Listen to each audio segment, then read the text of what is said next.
Hello students, बेटा कैसे हैं? अच्छे ही हो गया। चलिए, हम बात कर रहे थे डिटरमिनेंट्स की, ठीक है ना। और लास्ट लेक्चर पे हमने, ठीक है बेटे, कुछ क्वेश्चंस किए थे, ठीक है, कुछ प्रॉपर्टीज डिस्कस की थी। किसकी? बोलो, कोफैक्टर्स की, ठीक है, ओके। और हमने बात की थी डिटरमिनेंट का कैसे हम एप्लीकेशन करें कोऑर्डिनेट ज्योमेट्री में, ठीक है। चलो आज बेटा हम आगे कहानी बढ़ाते हैं, ठीक है। Write down some useful operations. आपसे कहा जाए some useful operation, some useful operations, ठीक है बेटे। पहला बात आपसे कहा जाए the interchange of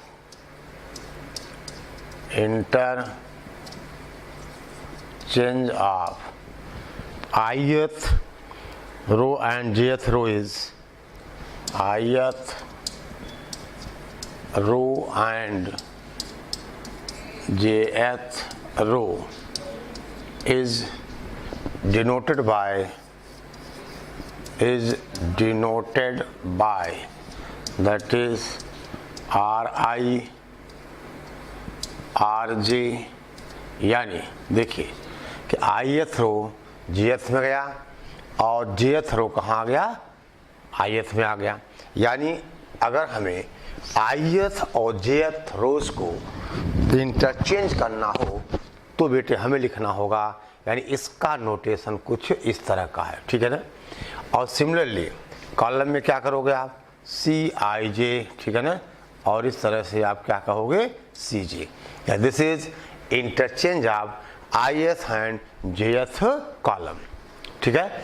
interchange of ith and jth column, ठीक है।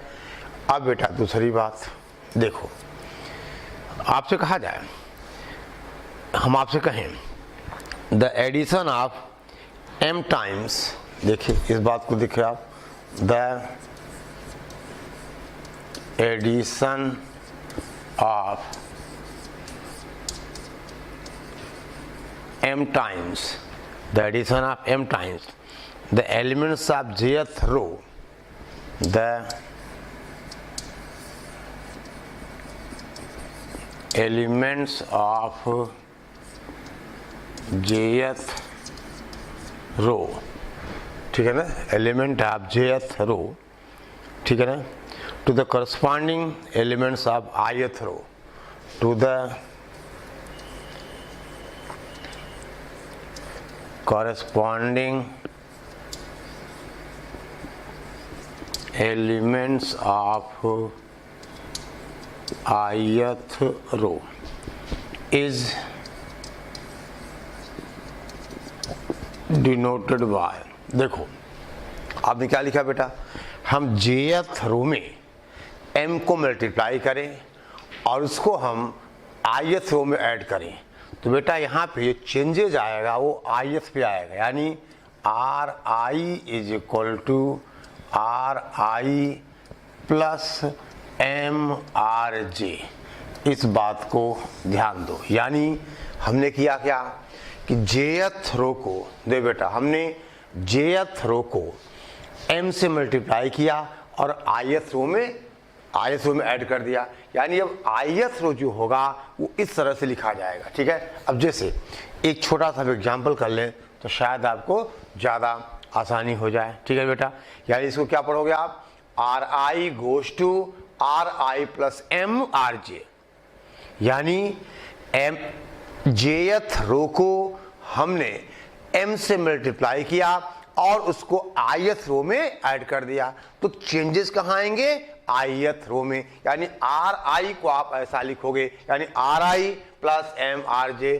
और बेटा इसी तरह से इसको कॉलम में लिखा जाएगा ci is equal to ci plus mcj, यानी jth कॉलम में m को मल्टीप्लाई किया और ith कॉलम में हमने ऐड कर दिया, ठीक है।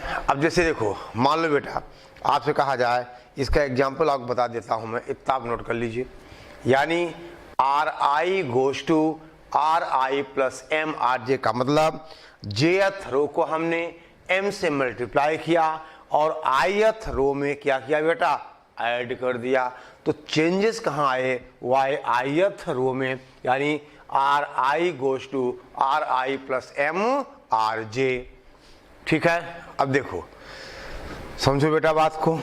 अब जैसे आपसे कहा जाए फॉर एग्जाम्पल, मान लो डेल्टा इज इक्वल टू, हम आपसे कहें A1 B1 C1 A2 B2 C2 और ये बेटा A3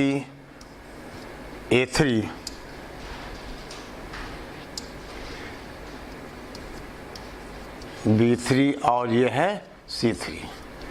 अब मान लो कहा जाए, मान लो बेटा हम सेकेंड रो को, ठीक है ना, 2 से मल्टीप्लाई करें या m से मल्टीप्लाई करें और फर्स्ट में ऐड करें, यानी अगर ऑपरेशन लगाओगे R1 goes to R1 plus M R2, यानी सेकेंड रो को m से मल्टीप्लाई किया और उसको फर्स्ट रो में ऐड कर दिया, यानी अब ये इक्वलेंट टू हो जाएगा।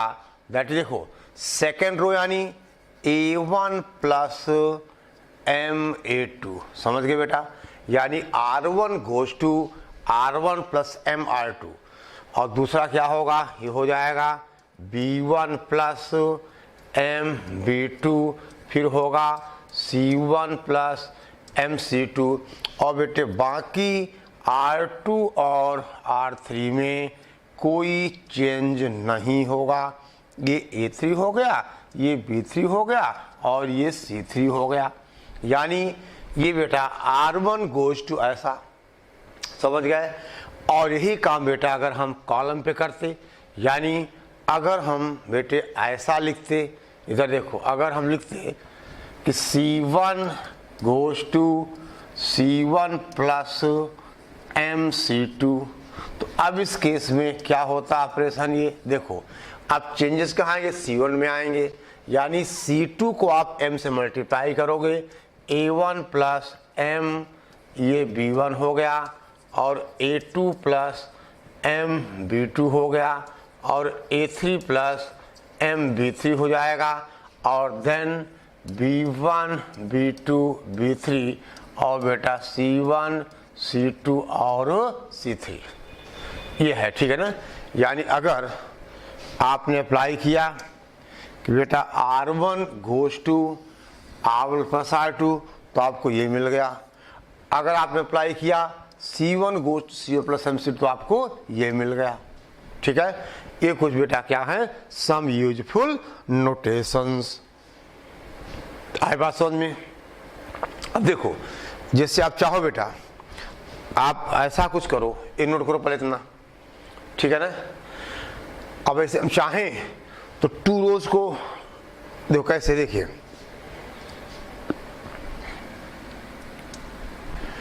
तीसरी बात आप लिख सकते हो, मान लो बेटा लिखा है R I goes to R I plus M R J plus N R K, ऐसा कुछ कर लो बेटा, यानी जेथ रो को m से मल्टीप्लाई किया, kth रो को n से मल्टीप्लाई किया और i में क्या किया, ऐड कर दिया। आई बात समझ में। जैसे देखो मान लो आपसे कहा जाए एक डिटर्मिनेंट है delta, that is A1 B1 C1, यह है A2 B2 C2 और ये है A3 B3 और C3। अब मान लो बेटा इसमें हम आपसे कहें, देखो यही काम आप C1 पे कर सकते हो, देखो ये ऐसा है और CI गोज टू आप क्या कहोगे, CI plus MCJ plus NCK, यानी बेटा मान लो आपसे कहा जाए C1 goes to C1 plus MC2 plus NC3, तो अभी क्या चेंज होगा, ये चेंज होके आएगा क्या, आप देखो C1 यानी पहले कॉलम को हम क्या करेंगे, रिप्लेस करेंगे, चेंज कहाँ आएगा, C1 में आएगा, C1 goes to C1 plus MC2 plus NC3।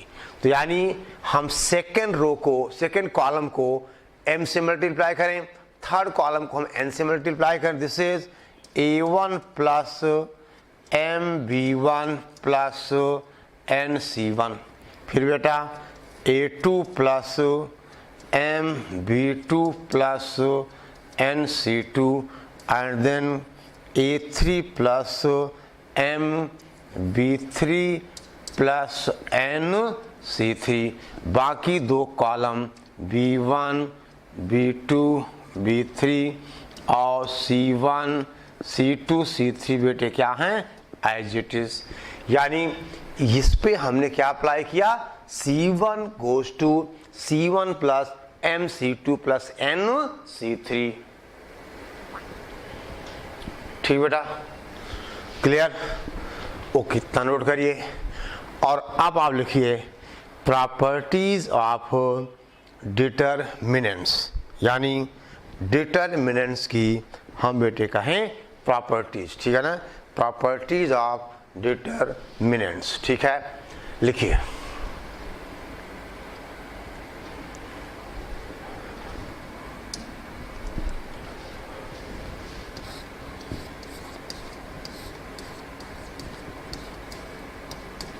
Properties of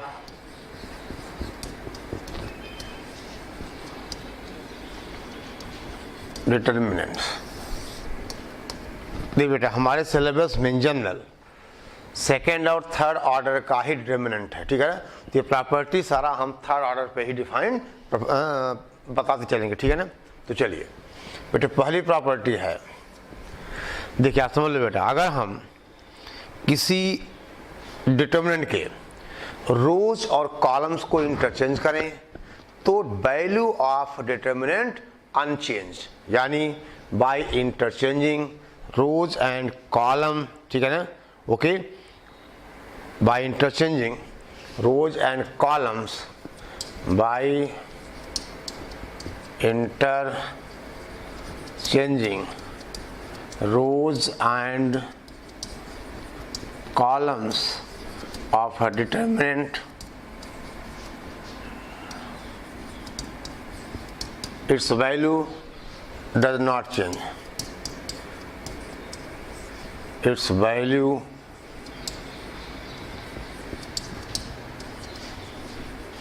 does not change। यानी अगर हम रोज और कॉलम्स को इंटरचेंज करें तो डिटरमिनेंट की वैल्यू चेंज नहीं होगी। दैट इज मतलब बेटे क्या हुआ, आपसे कहा जाए A1 B1 C1, A2 B2 C2 और ये हुआ A3 B3 और C3, ये बेटा डिटरमिनेंट है। तो यहाँ पर फर्स्ट रो क्या है, A1 B1 C1, second row क्या है A2 B2 C2 और थर्ड रो क्या है A3 B3 C3। ठीक है ना, अब बेटा यहाँ पर फर्स्ट कॉलम है A1 A2 A3, तो कॉलम को हम रोज पे ले जाएं, यानी A1 A2 A3, फिर बेटे क्या हुआ B1 B2 B3 और ये C1 C2 और C3। समझ गए? यानी अगर हम रोज और कॉलम्स को इंटरचेंज करेंगे तो बेटा डिटरमिनेंट की वैल्यू चेंज नहीं होनी है। यानी रोज एंड कॉलम्स को इंटरचेंज करोगे तो value of determinant does not change. समझ गए? यहाँ क्या है A1 B1 C1, A2 B2 C2, A3 B3 C3। अब हमने इस फर्स्ट कॉलम को कहाँ ले गए, फर्स्ट रो पे, सेकेंड कॉलम को सेकेंड रो पे, थर्ड कॉलम को थर्ड रो पे। यानी हमने रोज एंड कॉलम से बेटा क्या किया, इंटरचेंज, तो वैल्यू डज नॉट चेंज। ठीक है, समझ में आ गया? चलो अब बेटा हम बात करें दूसरी प्रॉपर्टी की। ध्यान दीजिए आप, हम आपसे कहें, देखिए ठीक है बेटा, समझ गए पहली प्रॉपर्टी। सेकेंड वन आपसे कहा जाए इफ वी, राइट नो बेटा, if any two rows or column, देखो इफ एनी टू रोज, अब बेटे जो काम रोज के लिए वही काम आप कॉलम्स के लिए। If any two rows or columns, ठीक है ना, ऑफ डिटर्मिनेंट इंटरचेंज ऑफ अ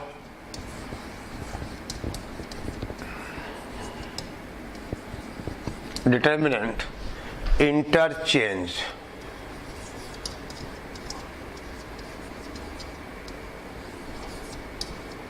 ठीक है ना, अगर हम किन्हीं दो रो और कॉलम इंटरचेंज करें, then the sign of the determinant is changed, then the sign of the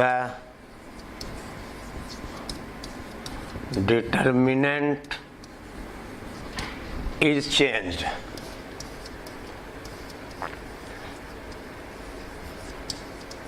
ठीक है बेटा, तो डिटरमिनेंट का साइन क्या होगा, चेंज हो जाएगा, and numerical value remain same, and the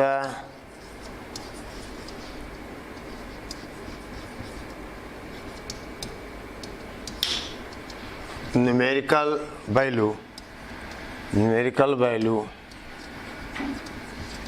remains same। ठीक है, न्यूमेरिकल वैल्यू रिमेन्स सेम, यानी अगर हम किन्हीं दो रो या कॉलम्स को इंटरचेंज करें तो डिटरमिनेंट का साइन बेटा चेंज हो जाएगा।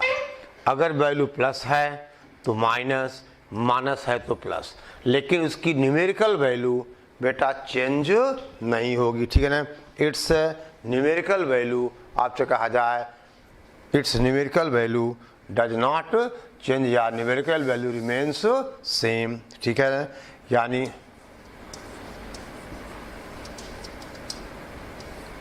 न्यूमेरिकल वैल्यू रिमेन्स सेम, समझ गए।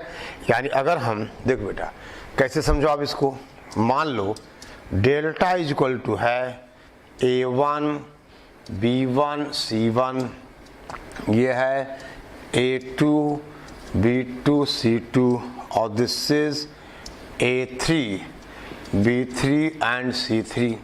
ठीक है, तो अब बेटा अगर हम मान लो फर्स्ट और सेकंड कॉलम्स को इंटरचेंज कर दें या रोज को इंटरचेंज कर लें, आपसे कहा जाए A1 A2 A3 first column है, B1 B2 B3 second column है, अगर इनको हम इंटरचेंज करें तो वैल्यू माइनस हो जाएगी, यानी B1 B2 B3 और फिर बेटा A1 A2 A3, उसके बाद C1 C2 C3, समझ गए। अब देखिए, अब यहाँ पे अगर आप इस डिटरमिनेंट का आप सेकंड थर्ड चेंज कर दो तो वैल्यू फिर पॉजिटिव हो जाएगी। आई बात समझ में। यानी देखो बेटा, अब इसको आगे हम चाहें तो लिख सकते हैं, देखो ये हमारा B1 B2 B3 सेम रहा। अब बेटे हम इसको क्या लिख दिया हमने, C1 C2 C3 and then A1 A2 A3। अब फिर प्लस हो गया क्योंकि एक माइनस बाहर है, और अगर आप इन दोनों कॉलम्स यानी सेकंड और थर्ड कॉलम्स को इंटरचेंज करोगे तो एक नेगेटिव और आ जाएगा, तो नेगेटिव नेगेटिव पॉजिटिव हो गया, समझ गए। यानी अगर हम किसी डिटरमिनेंट के किन्हीं दो रोज और कॉलम्स को इंटरचेंज करेंगे तो डिटरमिनेंट की वैल्यू का साइन चेंज हो जाएगा, लेकिन न्यूमेरिकल वैल्यू क्या होगी, सेम होगी। जैसे यहाँ पे अगर 20 है तो यहाँ क्या होगा, -20 होगा, समझ गए बेटा। ओके, अगर हम किसी डिटरमिनेंट के किन्हीं दो रोज और कॉलम्स को हम बेटा इंटरचेंज करें तो वैल्यू ऑफ द डिटरमिनेंट क्या होगी, बोलो, नेगेटिव हो जाएगी, और उसका बेटा न्यूमेरिकल वैल्यू क्या होगा, सेम होगा। ठीक है, नोट करते चलन। अब आपसे कहा जाए बेटा थर्ड प्रॉपर्टी राइट डाउन। तीसरी क्या बेटा, कि किसी डिटरमिनेंट के any two rows or columns are identical, तो वैल्यू विल बी 0। यानी आपसे कहा जाए अगर ये है A1 B1 C1, ये भी है बेटा A1 B1 C1, और ये मान लो हो A2 B2 C2, तो इस डिटरमिनेंट की वैल्यू 0 हो जाए, क्योंकि टू रोज आर आइडेंटिकल। देखो पहला रो क्या है A1 B1 C1 है, और दूसरा रो भी A1 B1 C1 है, तो वैल्यू क्या हो गई 0। अब बेटा मान लो आपसे कहा जाए एक डिटरमिनेंट है 10 20 57 5 8 9, और ये 10 20 और 57, यहाँ पर इसके दो कॉलम्स क्या हैं आइडेंटिकल हैं। आप देखो बेटा यहाँ पर इसका पहला कॉलम क्या है, पहला कॉलम है 10 20 57, थर्ड कॉलम है ये, तो इसकी वैल्यू क्या हो गई 0। समझ गए?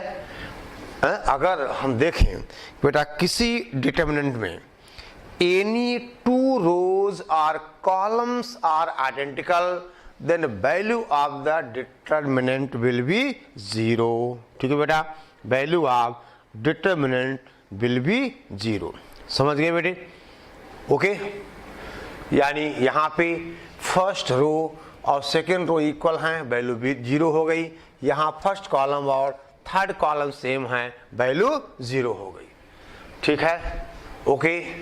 चल बेटा हम बात करें चौथी प्रॉपर्टी की। देखो देख बेटा, अगर हम किसी डिटरमिनेंट के किसी रो या कॉलम के एवरी एलिमेंट को किसी कांस्टेंट से मल्टीप्लाई कर दें, तो पूरी डिटरमिनेंट की वैल्यू उस कांस्टेंट से मल्टीप्लाई हो जाएगी।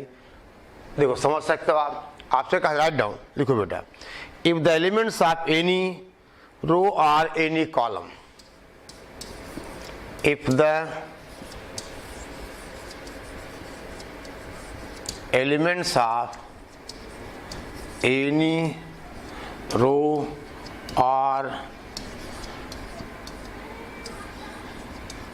any column is multiplied by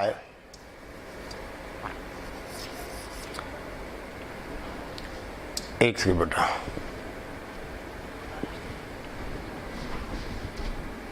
देखिए, if the elements of any row or any column of a determinant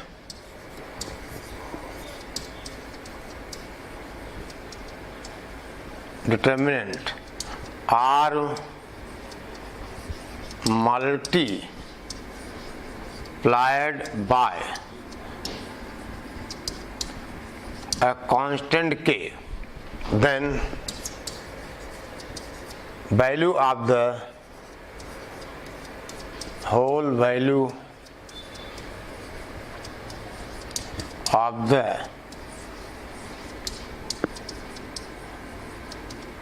determinant is multiplied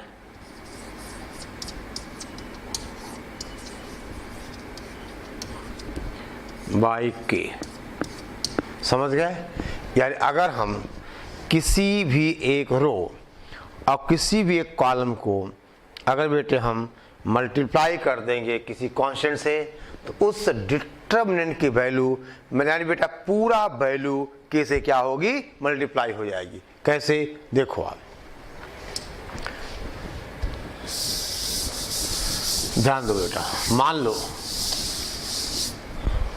हम आपसे कहें कि लेट डेल्टा एक डिटरमिनेंट है, दैट इज A1, या आपसे कहा जाए A11, A12, A13, ठीक है ना, A11, A12, A13। बेटा ये एलिमेंट हो गया, that is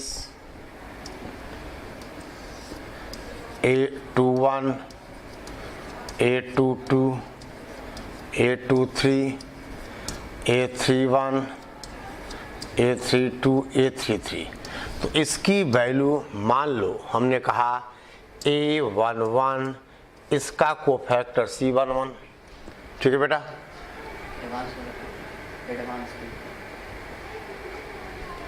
plus A12 into C12 plus A13 into C13, ये हो गया डेल्टा। ठीक है ना। देख बेटे ध्यान दे आप, अब आपसे कहा जाए दैट इज जल्दी कोई बेटा नोट करो इतना,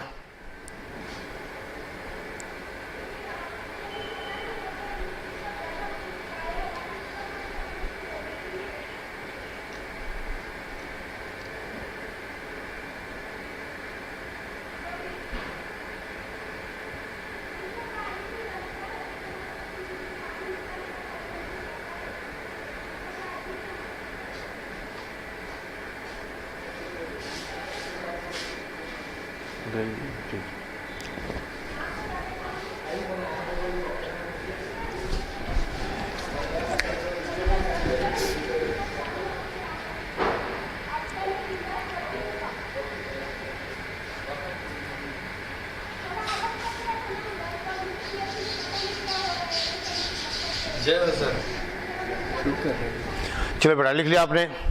देखिए अब देखो, आपको पता है कि अगर हम फर्स्ट रो के एलिमेंट्स लें और उसके कोफैक्टर से मल्टीप्लाई करते जाएं कि बेटा वैल्यू ऑफ द डिटर्मिनेंट आती है। ठीक है ना। और अब देखो बेटे ध्यान दें आप, अब मान लीजिए हमने इसके फर्स्ट रो को के से मल्टीप्लाई कर दिया। देखिए हम इसके बेटा फर्स्ट रो को के से क्या करें, मल्टीप्लाई करें। देखो ध्यान देना बेटे, नाउ डिटर्मिनेंट के A11 के A12 और के A13, उसके बाद A21 A22 A23 that is A31 A32 A33। अब ये कितना होगा, ये हो जाएगा के A11 इंटू इट्स कोफैक्टर, यही होगा ना, प्लस के इंटू A12 इसका कोफैक्टर C12 प्लस के इंटू, ठीक है ना, A13 इसका कोफैक्टर C13। अब बेटा यहाँ से के कॉमन आ जाएगा, A11 C11 plus A12 C12 plus बेटा A13 और C13। This is equal to बेटा के इंटू डेल्टा, ये हो गया के इंटू डेल्टा। यानी अगर हम किसी भी एक रो या किसी भी एक कॉलम को हम के से मल्टीप्लाई करें तो डिटर्मिनेंट की पूरी वैल्यू के से मल्टीप्लाई हो जाएगी। आई बात समझ में बेटा, डिटर्मिनेंट की पूरी वैल्यू क्या के से मल्टीप्लाई हो जाएगी।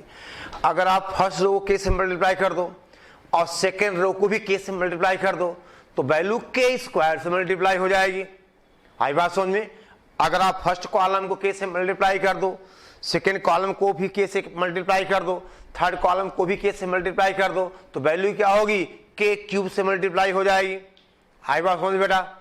अगर आप फर्स्ट रो को k1 से मल्टीप्लाई करो, सेकेंड रो को k2 से, थर्ड रो को k3 से, तो पूरी वैल्यू किस से मल्टीप्लाई होगी, k1 k2 इंटू k3 से। समझ गए बात को। यानी बेटा इसका मतलब हम डिटर्मिनेंट में किसी एलिमेंट में किसी रो में अगर कोई फैक्टर कॉमन है तो उसको हम बाहर निकाल सकते हैं। कैसे बेटा, देखो इतना समझ गए ना, ये हमारा डिटर्मिनेंट था, ठीक है ना।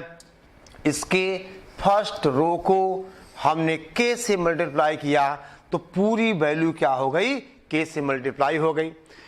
अगर बेटा यहीं पे हम यहाँ भी के कर दें, यहाँ भी के कर दें, यहाँ भी के कर दें, क्या हो जाएगा, ये के स्क्वायर इंटू डेल्टा हो जाएगा। समझ गए बात को। ओके। अब बेटे इसका मतलब अगर कहीं ऐसा लिखा है तो क्या होगा, आपसे कहा जाए कि दैट इज, हम आपसे कहें डिटर्मिनेंट 10 है, 20 है, ये 30 है। आपसे कहा जाए 3, 6 और बेटा 9 है। फिर आपसे कहें हम 5, 4 और 11 है। देखो अब बेटे पहले कॉलम से हम 10 बाहर निकाल सकते हैं, यानी 10 जब आप बाहर निकालोगे यहाँ क्या जाएगा 1, 2, 3 आ जाएगा, और दूसरे से बेटे आप 3 बाहर निकाल लो। देखो समझ गए बात को, यानी बेटे हम यहाँ पर देखिए अगर किसी एक रो और कॉलम में अगर कोई फैक्टर कॉमन है तो उसको हम बाहर निकाल सकते हैं, यानी हम पहले कॉलम से 10 बाहर निकालें, दूसरे कॉलम से हम 3 बाहर निकालें, ये क्या बनेगा, ये बनेगा 1, 2, 3, और यहाँ बेटा क्या बनेगा 1, 2, 3, अरे ये तो 5, 4, 11 है, तो वैल्यू क्या हो गई, अरे बोलो 0। क्यों, यहाँ पर first column and second columns are identical, 1, 2, 3, 1, 2, 3, 5, 4, 11, तो वैल्यू इज 0। समझ गए बेटा, यानी 10 into 3, 1, 2, 3, 1, 2, 3, 5, 4, 11, तो वैल्यू ऑफ द डिटरमिनेंट 0। क्यों कि 2 कॉलम्स आर आइडेंटिकल। समझ गए बेटे, तो इन प्रॉपर्टीज का फायदा धीरे धीरे समझ में आएगा आपको, ठीक है ना, कि अगर कोई 2 रोज या कॉलम्स आइडेंटिकल हैं तो आपने कहा वैल्यू 0। यहाँ बेटा हम फर्स्ट कॉलम से 10 बाहर निकालें और सेकेंड कॉलम से हम 3, यानी अगर कोई फैक्टर किसी भी एक रो या कॉलम में कॉमन है तो उसको हम बाहर कॉमन निकाल सकते हैं। ठीक है, ओके, ठीक है बेटा, राइट डाउन प्रॉपर्टी 5th। देखो बेटे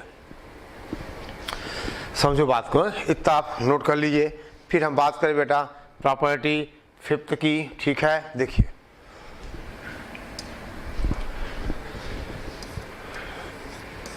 मान लो बेटा एक डिटर्मिनेंट है, that is A1 plus B1 C1 D1, this is A2 plus B2 C2 और D2, ये क्या हो गया A3 प्लस B3 C3 और D3।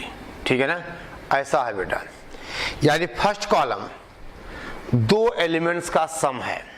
ठीक है ना, देखो बेटा फर्स्ट कॉलम 2 आइटम्स का सम है, यानी A1 B1 A2 B2, तो इसको बेटे हम 2 डिटर्मिनेंट में ब्रेक कर देंगे, यानी पहली क्या होगी A1 C1 D1, दूसरा क्या होगा A2 B2 और ये A2 C2। बेटा एक मिनट है,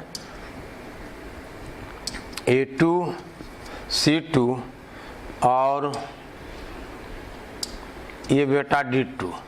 उसके बाद हम आपसे कहें ये A3 C3 D3, ये पहला एलिमेंट पहला डिटर्मिनेंट, प्लस दूसरा होगा देखो B1 B2 B3, बट इसके बाद C1 D1 C2 D2 और ये C3 D3। समझ गए, ये हो गया C3 और D3, ये है। यानी देखिए पहला जो हमारा कॉलम है ये बेटा आपने कहा, देखिए यहाँ पे ये मतलब 2 एलिमेंट्स का बेटा सम है ये, तो पहले आप क्या करोगे A1 A2 A3 के साथ ये दोनों, प्लस फिर B1 B2 B3 के साथ ये दोनों element C1 D1 C2 D2। ये बेटा किसी भी रो या कॉलम के साथ हो सकता है। अगर यहाँ 3 होते तो बेटा 3 में जाता है, आई बात समझ में, कितना जाता है बेटा 3 में जाता। यानी अब आपसे कहा जाए, जैसे मान लो हम आपसे कहें, देखिए बेटा समझो बात को, एक ऐसा डिटर्मिनेंट है, देखिए कैसे प्रॉपर्टी आप समझ गए, ये बेटा रो के साथ होता तभी हो जाता है, यानी किसी भी रो और कॉलम में अगर 2 2 3 3 4 4 एलिमेंट का सम, इसको आप उतनी डिटर्मिनेंट में ब्रेक कर सकते हो। अब जैसे देखो एग्जाम्पल देखें आप, ठीक है ना, समझ गए बेटा। तो पहला क्या हुआ A1 A2 A3 C1 C2 C3 D1 D2, और दूसरा हुआ B1, यानी इसके साथ इन दोनों का B1 B2 B3 C1 C2 C3 D1 D2 and D3। ठीक है बेटे, आई बात समझ में? चलो अब देखो, इसका मतलब दिस विल इम्प्लाइज, अगर बेटा एक डिटर्मिनेंट हमारे पास है, हम आपसे कहें A1 plus B1 plus C1, A1 plus B1 plus C1, फिर बेटा D1 plus E1, D1 plus E1 और ये F1, this is A2 plus B2 plus C2, ये हुआ D2 प्लस E2, ये हुआ F2, this is A3 plus B3 plus C3, ये हो गया D3 प्लस E3, ये हुआ बेटा F3। यानी पहले कॉलम का एलिमेंट 3 का सम है, दूसरे का 2 का सम है। तो देखो अब बेटा ये टूटेगा कितने 6 डिटर्मिनेंट्स में, ये टूटेगा, ये ब्रेक होगा 6 डिटर्मिनेंट्स में। कौन कौन सा? देखो A1 A2 A3, ठीक है बेटा, D1 D2 D3। देखो पहला क्या आएगा, ध्यान दो, समझ गए ना? यानी 3 इसके लिए 2 इसके लिए, कितना आएंगे 6 एलिमेंट्स। कौन कौन सी होंगी बेटा ये, ध्यान दो बेटा आपको।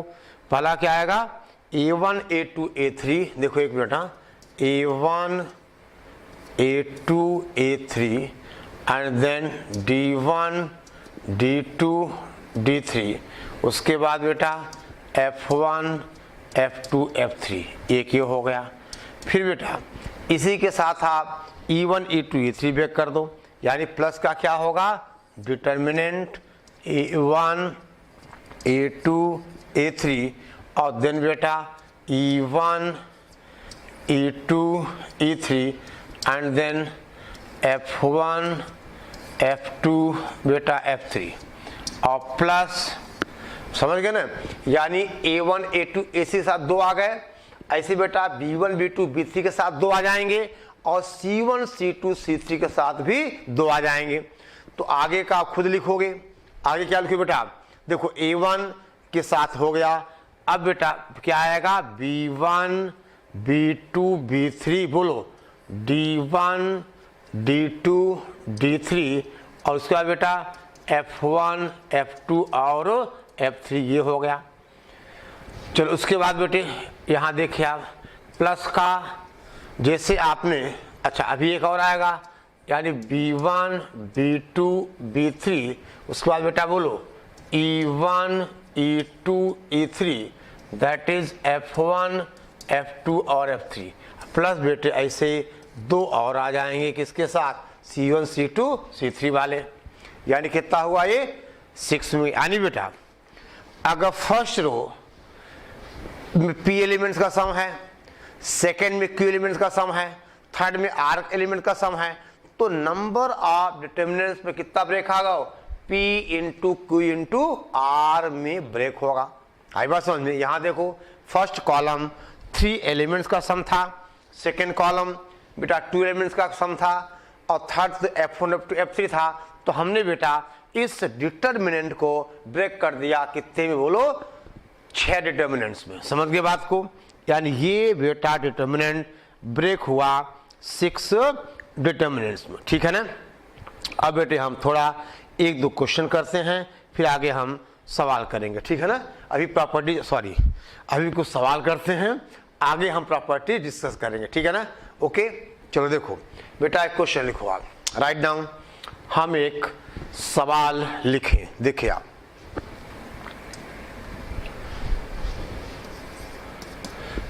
द क्वेश्चन है इवेल्युएट या फाइंड द वैल्यू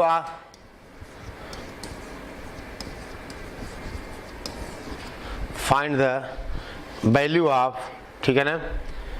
आपसे कहें हम, या एक सेकंड बेटा,